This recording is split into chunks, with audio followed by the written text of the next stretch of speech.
कदम कुआं थाने में फैजल खान उर्फ खान सर के खिलाफ हत्या की कोशिश और आर्म्स एक्ट के तहत केस दर्ज किया गया है। खान सर के गार्ड्स ने पुलिस को बयान दिया है कि खान सर ने ही उन्हें फायरिंग करने को कहा था। ऐसे में बीएनएस की धारा 109 के तहत ये केस दर्ज किया गया है, जिसमें 10 साल तक की जेल और जुर्माने का प्रावधान है। फायर होने के बाद जो 2 व्यक्ति जो वीडियो में दिख रहे हैं फायरिंग करते हुए, उनको पहचान करके उनको गिरफ्तार किया गया है और उनको भी भेजा जा रहा है। उनके हथियार जब्त करके फसल जांच कराया जा रहा है। आगे जो जांच में आएगा और उसके सबूत जो मिलेंगे हम लोगों को उस हिसाब से कार्रवाई की जाएगी। जैसे मैंने आप लोगों को बताया कि जिस तरह का लोग एविडेंस आएगा उस हिसाब से कार्रवाई होगी और इसमें जिसके ऊपर भी एविडेंस आएगा, विधि व्यवस्था या अपराध में जिसके ऊपर भी होगी, उन सब पे सख्त कार्रवाई की जाएगी। सबूतों के आधार पर आगे कार्रवाई की। खान सर की मुश्किलें इसलिए भी बढ़ती दिख रही हैं क्योंकि उनकी गिरफ्तारी के लिए टीम का गठन कर दिया गया है। सूत्रों का कहना है कि खान सर की गिरफ्तारी की जिम्मेदारी डीआईयू को सौंपी गई है और जल्द से जल्द खान सर को पकड़ने के ऑर्डर दिए गए हैं, क्योंकि पुलिस को खान सर के खिलाफ पक्के सबूत मिल गए हैं। हालांकि खान सर अचानक गायब नहीं हुए हैं। शुक्रवार को सुबह खान सर कोचिंग सेंटर पहुंचे थे। उन्होंने क्लास भी ली थी, लेकिन छात्रों को पढ़ाने के बजाय खान सर क्लास में अपनी सफाई के सबूत पेश कर रहे थे। बच्चों को पॉइंट बाय पॉइंट समझा रहे थे कि कैसे उन्हें फंसाया जा रहा है और छात्रों को इसके खिलाफ आवाज उठानी चाहिए। जब तक पुलिस नहीं आई है तब तक एक बॉडीगार्ड को क्या करना चाहिए? क्या वो किसी आदमी के ऊपर फायरिंग किया है? क्या वो चोरों की तरह छुप के फायरिंग किया है? क्या सीसीटीवी कैमरा या किसी इंसान से छुप के किया है? बॉडीगार्ड के पास लाइसेंस मिला है, उसका काम क्या है? किसी इंसान को मरते मत छोड़ो, ये बेचारा मर जाता, क्या इस पे माला चढ़ने का इंतजार करे या हवाई फायरिंग करेगा? क्या उसने हवाई फायरिंग किया कि नहीं किया? किसी से छुप के किया? अगर उस बॉडीगार्ड के जगह कोई पुलिस वाला भी रहता तो पुलिस भी क्या करती है? हवाई फायरिंग करती है। जैसे पुलिस आ गई है, बॉडीगार्ड का काम खत्म हो गया। ये लोग कहा है कि खान सर के ऊपर माला चढ़ जाए, फोटो पे क्या चढ़ जाए? माला। यही तो चाहते हैं लोग।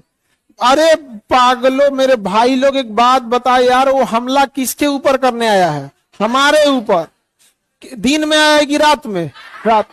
अकेले आए, ग्रुप में? पथराव किया कि नहीं? गोली चलाए कि नहीं चलाए? गार्ड को हथमारा किया कि नहीं किया? क्या एफआईआर भी नहीं करें? सेल्फ डिफेंस की फायरिंग, चूंकि पुलिस लेट से पहुंची थी। खान सर छात्रों को समझाने में लगे हैं कि सेल्फ डिफेंस में फायरिंग की गई है। हालांकि ये बात उन्होंने उस रात नहीं बताई थी जिस रात फायरिंग की घटना हुई थी।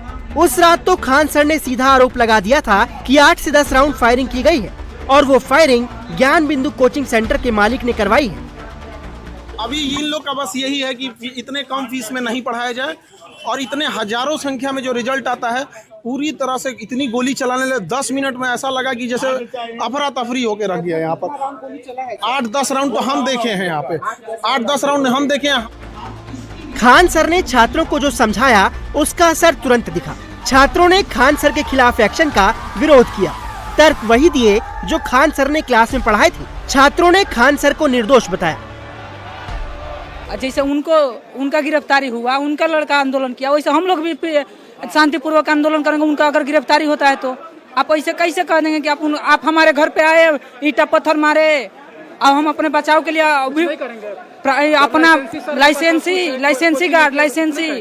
गन से, जो कि वो भी पूरा सामने लोगों के सामने वो भी एयर फायर कर रहा है। आप लोग बोल रहे हैं कि फायरिंग किया। फायरिंग कब हुआ है? आप हमको मार के गए तब ना हम आपको डराने के लिए हम किए हैं। सर को पता नहीं था ना, लेकिन बाद में जब वीडियो सामने आया तो ये भी तो सच्चाई हुआ। जहाँ जिस पे इल्जाम लगा उसका स्टाफ भी था उसमें, ये तो था ना, हुआ ना वो पुष्टि। जब उसका स्टाफ था तो वही हो सकता है। सामने से आगे वो सब तोड़फोड़ किया तो मान के चलिए इसका मुड़ी उड़ी फूटा तो मतलब हम लोग करेंगे नहीं। तो गार्ड काय के लिए रहता है? सुरक्षा के लिए नहीं रहता है। तो किसी के फायर थोड़े किया है, ऊपर फायर किया है जो सब भाग जाए। दूसरी तरफ ज्ञान बिंदु कोचिंग सेंटर के छात्र भी लगातार रोशन सर की रिहाई की मांग कर रहे हैं, प्रदर्शन कर रहे हैं। छात्रों का कहना है कि मामला पूरी तरह से साफ है कि रोशन सर को फंसाया गया है और खान सर के कहने पर ही उनके गार्ड्स ने फायरिंग की थी। सर बहुत ज्यादा ही अच्छे हैं, उन पे गलत इल्जाम लगाया गया है। खान सर खुद करवाए हैं ऐसा। रोशन सर को रिहा किया जाए क्योंकि वो झूठा केस में गया हुआ है और झूठा केस में इतना दिन तक रखना सही बात नहीं है। सर सीधी सी बात है, साजिश के तहत फंसाया जा रहा है रोशन सर को। और सच्चाई ये है कि खान सर खुद से करवाते हैं वहाँ पे ये सब चीज। खान सर जो अपना अति फेम बटोरने के लिए ऐसा कर रहे हैं ना, ये बहुत गलत है, बहुत लॉस हो रहा है। देखिए ये बिहार है, यहाँ से अंग्रेज को खदेड़ दिया गया, हुमायूं के अफगानिस्तान तक खदेड़ा गया शेर शाह सूरी के द्वारा। उसको हम लोग अगर मिल जाएंगे ना तो देवरिया तक खदेड़ देंगे। जो गुनाह किया है वो बाहर है और जो गुनाह नहीं किया है वो बेवजह भी जेल में है।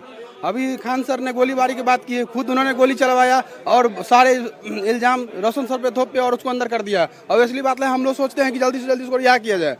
एक ही डिमांड है कि जेल का ताला टूटेगा और रोशन सर छूटेंगे। ये पूरा बवाल पोस्टर को लेकर खड़ा हुआ था। ये 2 जून का वीडियो है जिसमें साफ दिख रहा है कि ज्ञान बिंदु कोचिंग का पोस्टर उतारा जा रहा है और जो शख्स पोस्टर उतार रहा है ये वही गार्ड चुनचुन है जिसे लोगों ने पीटा था। हैरानी की बात यह है कि चुनचुन किसान कोल्ड स्टोरेज का गार्ड है, खान सर के कोचिंग सेंटर का नहीं। दरअसल पटना का मुसल्लहपुर इलाका जहां सारे कोचिंग सेंटर हैं, उस कैंपस का मालिकाना हक किसान कोल्ड स्टोरेज का है, जिसके मालिक डीबी प्रसाद है। आरोप है कि डीबी प्रसाद और रोशन सर की कोचिंग को लेकर पहले से तनातनी है। वो खान सर के साथ मिलकर ज्ञान बिंदु कोचिंग को हटाना चाहते हैं और ये बात तब सही साबित हो गई जब एक और सीसीटीवी फुटेज सामने आया जिसमें ज्ञान बिंदु कोचिंग का पोस्टर हटवाने का ऑर्डर खुद कैंपस के मालिक डीबी प्रसाद देते दिख रहे हैं। जब गार्ड चुनचुन ज्ञान बिंदु का पोस्टर उतार रहा था तब कैंपस मालिक नीचे से गार्ड चुनचुन को इंस्ट्रक्ट कर रहे थे। पूरा मामला छात्रों के भविष्य से भी जुड़ा है। ऐसे में आईजी ऑफिस में पुलिस की हाई लेवल मीटिंग हुई। पुलिस ने छात्रों से अपील की कि वो किसी भी कोचिंग सेंटर के बहकावे में न आए। हालांकि देखना होगा कि अगर पुलिस खान सर को गिरफ्तार करती है तो छात्र क्या करेंगे और Patna police law and order को कैसे मेंटेन करेगी।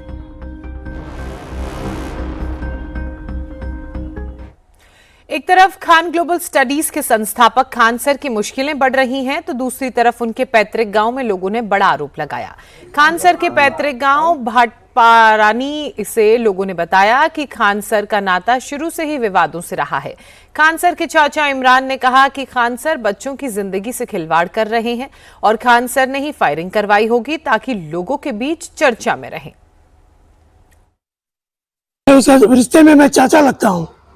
हम लोग को परेशान करने के लिए ये हमारी मकान है, झूठ मूठ का कि सड़क के रूप उसमें एप्लीकेशन देके कि सड़क पे इन लोगों ने कब्जा कर रखा है। वो बहुत गंदे प्रवृत्ति का आदमी है, वो अपने सामने किसी को देखना नहीं चाहता है। बहुत महत्वाकांक्षी नटवर लाल जैसे वो आदमी इतना पैसे और रुपए का गुरूर और घमंड है कि अब अपने सामने किसी को देखना नहीं चाहता है।